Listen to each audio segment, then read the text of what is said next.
परम पूज्य गुरुदेव की प्रेम कहानियाँ। मुझे जिंदगी की दुआ देने वालों, मुझे जिंदगी की दुआ देने वाले, खुशी आ रही है तेरी सादगी पर। तो एहसास हो रहा है कि तुम इतने ना समझ, इतने भोले कैसे हो। मुझे समझ नहीं आ रहा कि तुम इस बात को क्यों नहीं समझ पा रहे हो। और ये बात भी सही है कि तुम्हारी वजह से मैं जिंदा भी हूं। ये बात भी सही है कि जिंदा रहने का मैंने एक एहसास किया है। जीने के सहारे मुझे मिले हैं और उन सहारों के भरोसे में जिंदा हूं, क्योंकि तुम्हारी याद मेरे पास है। उस याद की डोर पकड़ करके मैं आज तक बढ़ा जा रहा हूं और जिंदगी पर बढ़ूंगा। हर क्षण मैं अपने जीवन की पूर्णता को प्राप्त करूंगा। मैं उस जगह पहुंचूंगा जहां तुम हो। मगर इस जिंदगी को समाप्त करने भी सैकड़ों इशारे मुझे मिले हैं जहां मैं समाप्त हो सकूं। मेरे लिए तो जिंदगी में दोनों तरफ बने हैं, दोनों अजानू बने हैं। जीने के अगर चंद सहारे भी मिले हैं तो जान से जाने के इशारे भी मिले हैं। जीने के अगर चंद सहारे भी मिले हैं तो जान से जाने के इशारे भी मिले हैं। और मैं जान से जा नहीं सकता। मैं अपनी जिंदगी को इस प्रकार से गुमराह नहीं कर सकता, क्योंकि मैंने अपनी जिंदगी में एक निश्चय, एक ध्येय, एक मकसद एहसास किया है। मैंने एहसास किया है कि मुझे अपनी जिंदगी में तुम्हें पाना है और मैं तुम्हें पाकर के रहूंगा ही।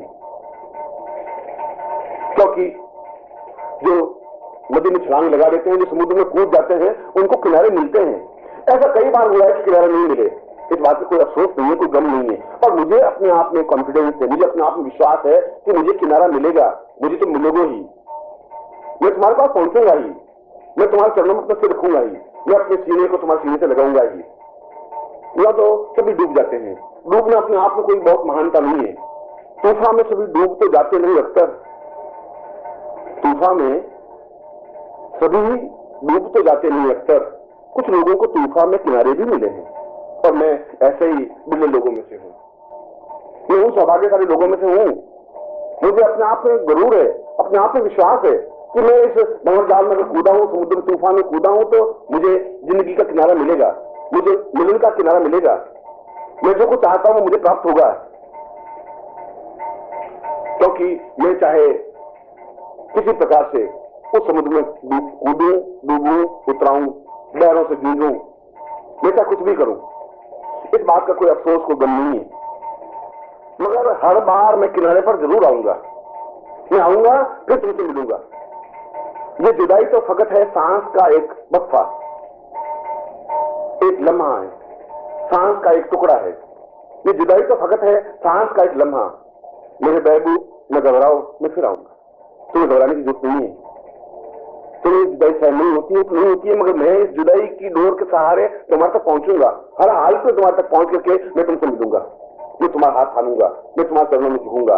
मैं अपने आप में तुमसे वह सब कुछ मिलूंगा, चाहूंगा, प्राप्त करूंगा जो मेरी जीवन की इच्छा है। ये अलग बात है कि मेरे जीवन की प्यास बुझी नहीं। ये अलग बात है कि मुझे एक बार जो तुम्हारा दर्श मिला, मुझे एक बार जो चिंगारी मिली, जो एक बार मंत्र मिला, जो एक बार एहसास हुआ, जो तुम्हारी आहट सुनी, वो आज तक मेरे सीने में याद है। यद्यपि ये दिल बहुत नाजुक है और मेरे दिल को थोड़ी सी ठेस भी अपने आप में बहुत बड़ी ठेस एहसास की जाती है। मगर फिर भी इसने इस जुदाई को, इस विरह की चोट को भी सहन किया है। इस बात का मुझे अफसोस नहीं है, इस बात का मुझे गर्व है। इस बात पर मैं फक्र करता हूं। इस बात पर मैं एहसास करता हूं कि वास्तव में मैंने तुम्हारी जुदाई को सहन किया है। दिल तो एक कांच की चूड़ी से भी नाजुक है। किस तरह की बड़ी चोट को सह सका ये नहीं जानता हूं। और मैं जानता हूं कि मैंने चोट को सहन किया है। मैं जानता हूं कि मैं इससे भी बड़ी चोट को सहन कर सकता हूं। ये तो तुम्हारी मेरी रस्साकशी है, तुम्हारी मेरी जिद है। ये तुम्हारे मेरे बीच का एक फासला है। मैं तुम अपनी जिद पर डटे हुए हो, तुम नहीं आओगे। हर बार तुमने वादा किया आने का, हर बार तुमने उस वादे को तोड़ा है। वादा तोड़ने का तुम्हारा एक अदा है और मेरी भी जिद है कि मैं इस वादे तोड़ने वाले के ऊपर एतबार करूं। हर बार तुम वादा तोड़ोगे, हर बार मैं तुम पर एतबार करूंगा और इस एतबार के सहारे ही तुम्हें पाऊंगा भी, निश्चित रूप से पाऊंगा। अभी तक तो मैंने समझा ही नहीं था अपने आप को। आज दिल धड़का है, आज बहुत कुछ हुआ है। जिंदगी को जिंदगी समझ बैठा था। मैं समझ बैठा था कि मुझे केवल पैसा कमाना है। आज तो मैं ये समझ बैठा था कि मुझे केवल जिंदगी जीनी है। आज तो मैं ये समझ बैठा था कि मुझे शादी कर लेनी है, 2-4 बच्चे पैदा कर लेने। आज तक मैं ये समझ बैठा था कि इस पति को मुझे 4 बच्चे दे देने। कभी धड़कन एहसास नहीं की, मगर आज कहीं कुछ अंकुर फूटा है। आज कुछ प्रेम की एक लपट पैदा हुई है। आज कुछ एहसास हुआ है कि जिंदगी में कुछ ऐसा हुआ है जो इससे पहले कभी हुआ नहीं था। और यह वेदना प्रत्येक भक्त में भोगी है, केवल मेरा ही नहीं, सूर्य ही भोगी है, कबीर ही भोगी है। कबीरा बिन का मुझो तू का जाने रोज, विरही जीवन सार है, विरही पीड़ अनेक। कभी कह रहे तू जान नहीं सकता कि जिंदगी का लुत्फ क्या है, तू समझ नहीं सकता कि जिंदगी का आनंद और मकसद और मंजिल क्या है। जिंदगी का आनंद और विरह है, तड़प है, बेचैनी है। हम किसी की याद में खोए हुए हैं, कोई हमारा है, और एक एक क्षण उसको दिया हुआ है। अकेले होते हैं तो उसकी तस्वीर से बात कर लेते हैं, आंख बंद करते हैं तो बिल्कुल सामने खड़ा हो जाता है। आंख खोलते हैं तो आंखों से आंसू निकल आते हैं, और वापस उसको देखने के लिए आंख बंद करते हैं तो फिर मुस्कुराते वो सामने खड़ा हो जाता है। बहुत छलिया है, बहुत कशिश है, बहुत वेदना है, बहुत हृदय का दर्द है। और ये दर्द, ये पीड़ा उस हृदय के कमल के पोर को खोलने की क्रिया है। एक एक कमल की पंखुड़ी खिल रही है, एक एक पीड़ा एक एक पंखुड़ी को खोल रहा है, हृदय पूर्ण विकसित हो रहा है। धीरे धीरे उस हृदय में प्रेम का एक छिड़कता हुआ जान होगा, धीरे धीरे प्रेम का एक अंकुर फूटेगा, धीरे धीरे एहसास होगा कि यह प्रेम सीधा परमात्मा से मिलाने की क्रिया होगी, यह प्रेम सीधा गुरु से साक्षात्कार कराने की क्रिया होगी, यह प्रेम पूर्ण सिद्धियों को प्राप्त करने का एक रास्ता है, एक मार्ग है, एक चेतना है। और इसीलिए तो मैं कहता हूं कि बहुत कम खुश नसीब होते हैं जो प्रेम करते हैं, बहुत कम खुश नसीब होते हैं जो प्रेम करते हैं, क्योंकि ये प्रेम नहीं है, आग में जलना है। तुम तो प्रेम कहते हैं, ये तो आग में जलना है। आग में जलने का जो दर्द और आग में जलने का जो सुख, आग में जलने की जो मस्ती, वही एहसास कर सकता है जो कभी इस रास्ते से गुजरा है।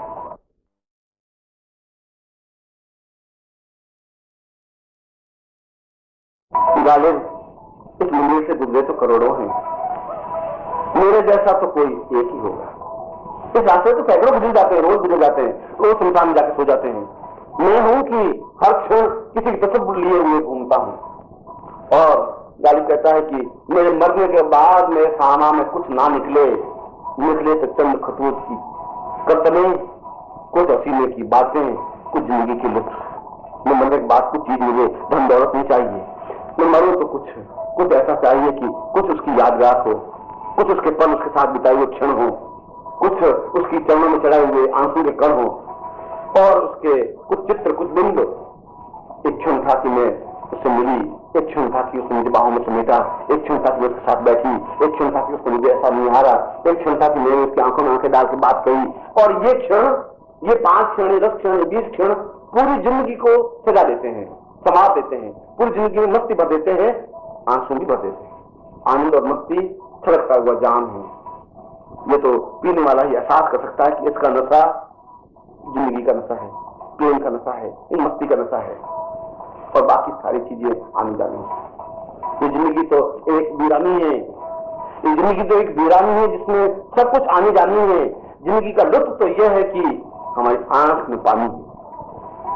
कुछ तो ऐसा है, कुछ तो ऐसी पीड़ा है, कुछ तो ऐसी बेचैनी है, कुछ ऐसा दर्द है, कुछ ऐसी चेतना है जो जिंदगी में एक कशिश है, कसक है, और सारा संसार नृत्यमय होता है जब हृदय में प्रेम का अंकुर फूटता है। नाच, सारा संसार नाचने लग जाता है, पांव फिर बोलते हैं, मन में नाचने लग जाता है, और जिंदगी एक तस्वीर बन जाती है।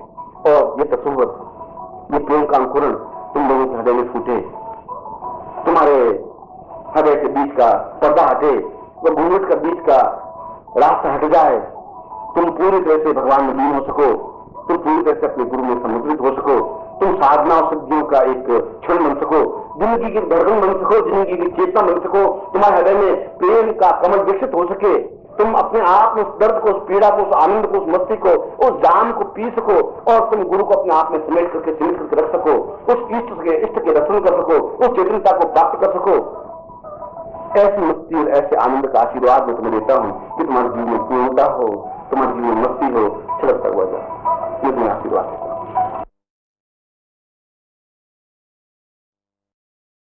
और वेदों में आदिकालीन वेद ऋग्वेद में भी एक मंत्र में बिल्कुल स्पष्ट व्याख्या की, पूर्वैः सदा सदैव वदेवतेयां पूर्वस्तेयः।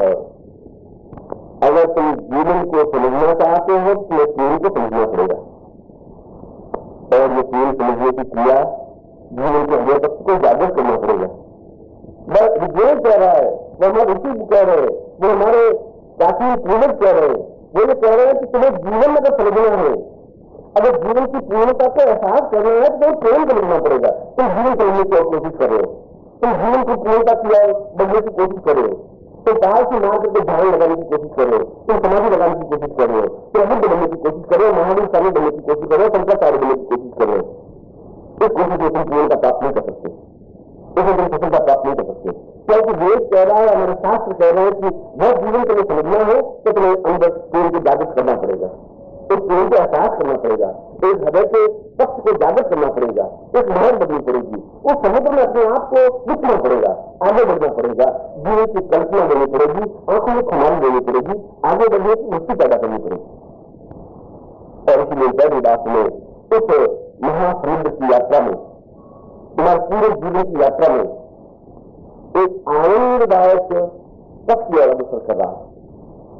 जीवन वाली तरफ नहीं, पूरे रास्ते की तरफ नहीं, छोटी विद्या संबंधियों की तरफ नहीं, एक राजमार्ग की ओर अग्रसर कर रहा हूं, और इस राजमार्ग की ओर अग्रसर करने के लिए मैं तुम्हारे साथ हूं। इसलिए कि मैं इस राजमार्ग पर चला हूं, वास्तव रहित, स्वार्थ रहित, किसी प्रकार की इच्छा रहित, शुद्ध हृदय से, शुद्ध मन से, प्रेम से और जीवन के चिंतन से प्रेम करने की क्रिया मैंने की है, सीखी है, एहसास किए मेरे रोम रोम में, मेरे कण कण में यही कुछ है तो प्रेम है। और इसीलिए मुझे अपने आप में पूर्ण पुरुष नहीं ले सके। महावीर को अपने आप में सोच कला पूर्ण नहीं कहा गया, राम को भी सोच कला पूर्ण नहीं कहा गया। सोलह कला पूर्ण का तात्पर्य पूर्ण पुरुष होना, और वह पूर्ण पुरुष में शंकराचार्य बन सके, वह पूर्ण पुरुष की जो कल्पना हमारे वेदों में शास्त्रों में की है वह भगवान बुद्ध नहीं बन सके, महावीर स्वामी नहीं बन सके, वह राम नहीं बन सके, वह पूर्ण पुरुष तो कैसे बन सके। और इसलिए कृष्ण को सोलह कला पूर्ण कहा गया, इसलिए कि कृष्ण में खिलखिलाहट है, एक माधुर्य है, जीवन का रस है, आगे बढ़ने की क्रिया है, और सबसे बड़ी बात कि वह प्रेम करने की कला जानता है, वह प्रेम करता है, प्रेम प्राप्त करता है। और सारे पिछले 10,000 वर्षों के इतिहास को तकलीफ करके देखें तो कृष्ण ही एक ऐसा दिखाई देता है जो पूरी तरह से खिलखिलाहट के साथ खड़ा होता है, पूरी तरह से मुस्कुराहट के साथ आगे बढ़ता है, पूरी तरह से प्रेम करने की क्रिया जानता है, पूरी तरह से प्रेम को अपने आप में आपलावित करने की क्रिया जानता है। और इसीलिए इन लोगों ने, इन ऋषियों ने, इन योगियों ने राम को पूर्ण पुरुष नहीं कह सकते, कृष्ण को पूर्ण पुरुष लेना। राम को मर्यादा तो कहा, राम को मर्यादा पुस्तक की भी संज्ञा दी, मगर राम गंभीर है, उन्हें गंभीरता की चादर ओढ़ रखी है, मर्यादा की चादर ओढ़ रखी है। महावीर जी अपने पथ पर पूर्ण सदा तक पहुंचे तो सही, मैं केवल त्याग के रास्ते से, उनके पास त्याग के अलावा कोई दूसरा रास्ता था ही नहीं। इसलिए महावीर एक क्षण के लिए भी बिल्कुल मुस्कुराए नहीं, मुस्कुराता उनका चेहरा है ही नहीं, क्योंकि उनके जीवन में रस ही नहीं है।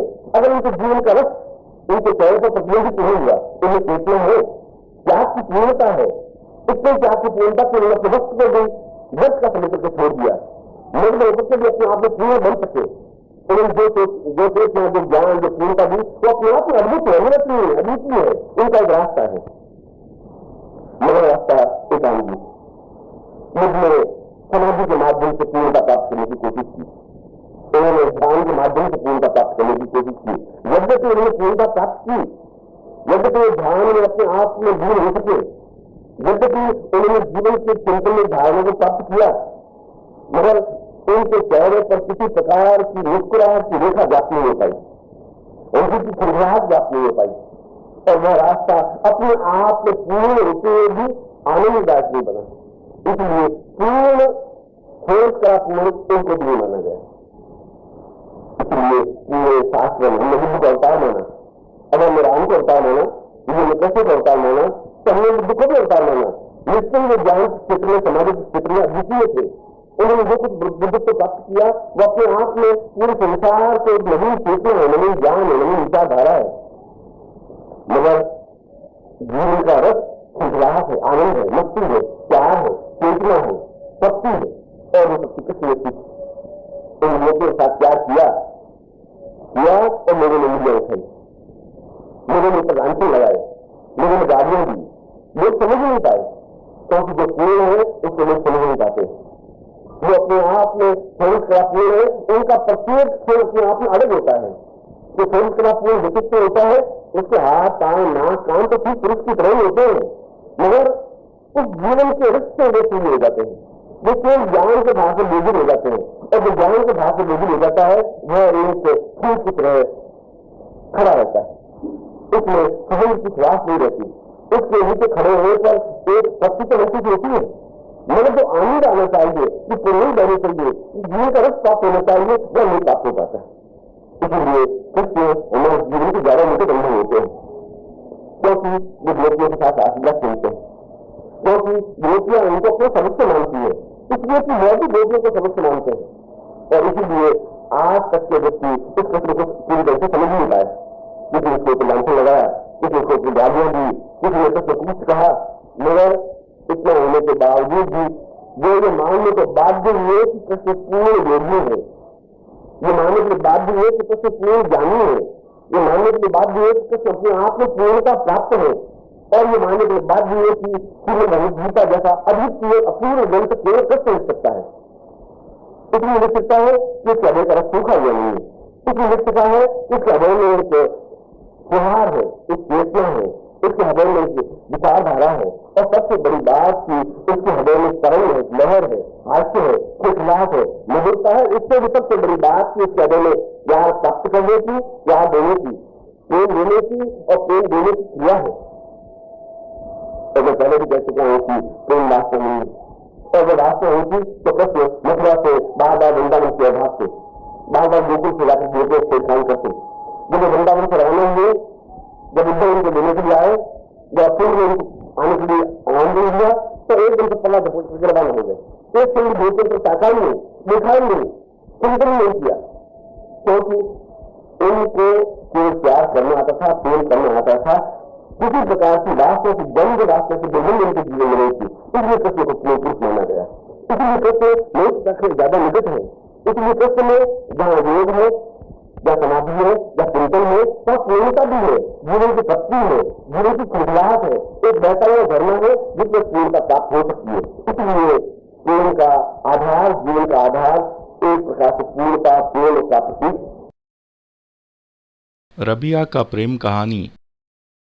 इनको पंथ कठोर कराल तलवार की धार से धावनो है। ये प्रेम का रास्ता इतना इजी नहीं है, इतना सरल नहीं है, इतना सामान्य नहीं है। प्रेम प्रत्येक घटिया व्यक्ति कर ही नहीं सकता। जिसमें दिल नहीं है, जिसमें ताकत नहीं है, जिगर नहीं है, हौसला नहीं है, क्षमता नहीं है, वो प्रेम नहीं कर सकता। वो पैसा कमा सकता है, लखपति तो हो सकता है, 4 बच्चे तो पैदा कर सकता है, वह समाज में कुछ फूलों की मालाएं तो पहन सकता है, प्रेम नहीं कर सकता। प्रेम तो सुगंधवान व्यक्ति कर सकते हैं, प्रेम कर सकते हैं जो ईश्वर से चूमने को, फलक को चूमने की इच्छा रखते हो, जो जमीन से ऊपर उठ करके आकाश को छूने की हिम्मत रखते हो, वो प्रेम कर सकते हैं। क्योंकि ये प्रेम का रास्ता बहुत कंटीला है। इस प्रेम के रास्ते पर तलवारें हैं, और ये तलवारें ऐसी है कि उस पर पांव रखने पर पैर लौलुआन होते हैं, और लौलुआन हो, जिंदगी की कुछ धड़कनें हो, जिंदगी की कुछ चेतनाएं हो, कुछ एहसास हो, कुछ आनंद हो, कुछ मस्ती हो, कुछ खतरे हो, कुछ लुका छिपी का खेल हो, किसी को याद करे, कोई हमें याद करता हो। और ऐसा नहीं है, कोई हमारे धड़कनों में है ही नहीं, हम किसी की याद में खोए हुए है ही नहीं। रात को, रात के सन्नाटे में और आंख बंद करते ही कोई सामने आके खड़ा हो जाता है, और जितना ही हम उसको दूर हटाने की कोशिश करते हैं उतना ही और नजदीक आता है, और जो नजदीक आता जाता है और हम आंसुओं से उसको धो डालते हैं, आंखों से आंसू बहने लग जाते हैं, सुन उठते हैं, गला रुक जाता है, सारा शरीर रोमांचित हो उठता है, ऐसा लगता है कि जैसे शायद नसें फट जाएंगी, सारा शरीर दर्द से जख्मी हो जाएगा। सब कुछ पिघल करके अंदर का सारा दुख, अंदर का सारा दैन्य, अंदर की सारी चिंताएं आंसुओं से ढल करके तकिए को भिगो देती है। मगर ऐसा नसीब हर एक को नहीं मिलता है, ऐसा सौभाग्य प्रत्येक की आंख में नहीं होता, ऐसी जिंदगी प्रत्येक खुशगवार को प्राप्त नहीं होती। वह तो उसको प्राप्त होती है जिसने जिंदगी में जख्म उठाने की हिम्मत, हौसला अफजाई की हो। यह तो वह कर सकता है जिसने कुछ करने की ठानी हो, यह समाज के विरुद्ध बगावत करने की जिसमें क्षमता हो, जो कुछ करके दिखाने की हिम्मत रखता हो, वह अपने जीवन में प्रेम का अंकुर छोड़ सकता है, वह जीवन में खड़ा हो सकता है। अब उसके बाद उसके सामने माँ है, बाप, भाई, बहन, संबंधी, रिश्तेदार, सगा संबंधी, पति, पत्नी, मित्र, कुछ भी नहीं है, क्योंकि प्रेम गली ऐसी सांकड़ी ऐसी दूसरा हो नहीं सकता, संभव नहीं है। और अगर दूसरा है तो प्रेम नहीं है, प्रेम नहीं है तो ईश्वर नहीं है, प्रेम नहीं है तो गुरु नहीं है, प्रेम नहीं है तो साधना में सिद्धि नहीं है। और अगर उसको प्राप्त करना है तो लंगोट लगाने से काम नहीं चलेगा, राख मलने से काम नहीं चलेगा, भगवान कपड़े पहनने से काम नहीं चलेगा, और धन कमाने से और समाज में फूल मालाओं पहनने से काम नहीं चलेगा। जीवन का अगर आनंद प्राप्त करना है तो इस तलवार पर चलना ही पड़ेगा, और जब तलवार पर चलना पड़ेगा तो सैकड़ों अफवाहें सुननी पड़ेंगी, नई नई अफवाहें, नई नई बातें। मगर कुछ है कि वो अफवाहें हमारे विरुद्ध हैं, कुछ है कि लोगों के जवान पर हमारे चर्चे हैं, कुछ हम हैं, कुछ हमारा हौसला है, कुछ हमारी अफजाई है, किसी को हमने अपने अंदर समेटा है, हम किसी के बाहों में समेटे हैं। ये तो लेन और देन का मामला है, ये तो जिंदगी और मौत का मामला है। जो सर पे कफन बांध करके आगे निकलता है वो प्रेम कर सकता है। रबिया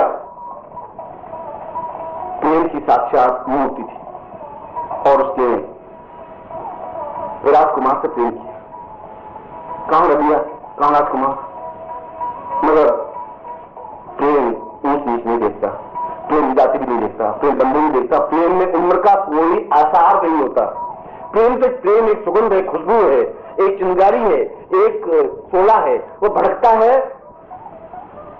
और एक आह निकल जाती है, एक आग सी पैदा हो जाती है, एक चिंगारी से पैदा हो जाती है। और रबिया दौड़ती हुई दोपहर का समय और उस राजकुमार के मुंह में घुस जाती है। राजकुमार इंतजार करता है और रबिया उसकी बाहों में सिमट जाती है, आंखें बंद कर लेती है और अपने आप को पूरी तरह से उसके सीने में सिमट करके रह जाती है। और कुछ पल होते हैं, कुछ क्षण होते हैं कि बाहर से ठक ठक की आवाज आती है। उसके पिता जो देश का बादशाह, वह नहीं चाहता था कि रबिया उसके बेटे से प्रेम करे, वह नहीं चाहता था कि रबिया यहां आए, मगर जो ही गुप्तचरों ने सूचना दी कि रबिया आई है, उसने बाहर से दरवाजा ठक ठक किया। एक ही दरवाजा, बाहर जाने के लिए कोई रास्ता नहीं। राजकुमार कुछ परेशान हुआ। रबिया ने कहा कि इस रास्ते पर परेशानियां नहीं है, इस रास्ते पर आग है, अंगारे हैं, शोले हैं, इस रास्ते पर कांटे हैं, इस रास्ते पर तलवारें हैं, इस रास्ते पर तो हर क्षण मौत का एक खतरा है। मैं जब यहां आई हूं कफन को लपेट करके आई हूं। राजकुमार का ऐसा कैसे हो सकता है? मैं अपनी जिंदगी की धड़कनों को मिटने नहीं दे सकता। इस ने देखा रबिया को छिपाने की कोई जगह नहीं, एक पानी की टंकी पड़ी थी जिसमें पानी गर्म किया जाता था, क्योंकि पहले हीटर तो थे नहीं, पहले कोई गर्म करने का कोई और साधन तो था नहीं। नीचे आग लगाई जाती थी और उसके ऊपर पानी की टंकी रख देते थे। पानी की टंकी आधी भरी हुई थी, उसके अंदर रबिया को बिठा दिया, ऊपर ढक्कन लगा दिया। राजकुमार ने सोचा कि अगर अब्बा आएंगे भी तो देखेंगे क्या। उसके पिता अंदर आए कमरे में तो राजकुमार बैठा उदास। उसके मन में तो सांप सबका सुबह का कोई था तो सही, कई गुनगुनाहट तो थी। उसने इधर देखा, कभी नीचे देखा, भाग गया कि अगर कुछ है तो इस पानी की टंकी के भीतर है। उसने कहा कि बेटे क्या कर रहे हो? उसने कहा अब्बा जान कुछ नहीं, कुछ किताब पढ़ रहा था। उसने कहा कि नहीं, तुम पहले स्नान कर लो, फिर हम आज नमाज अदा करेंगे।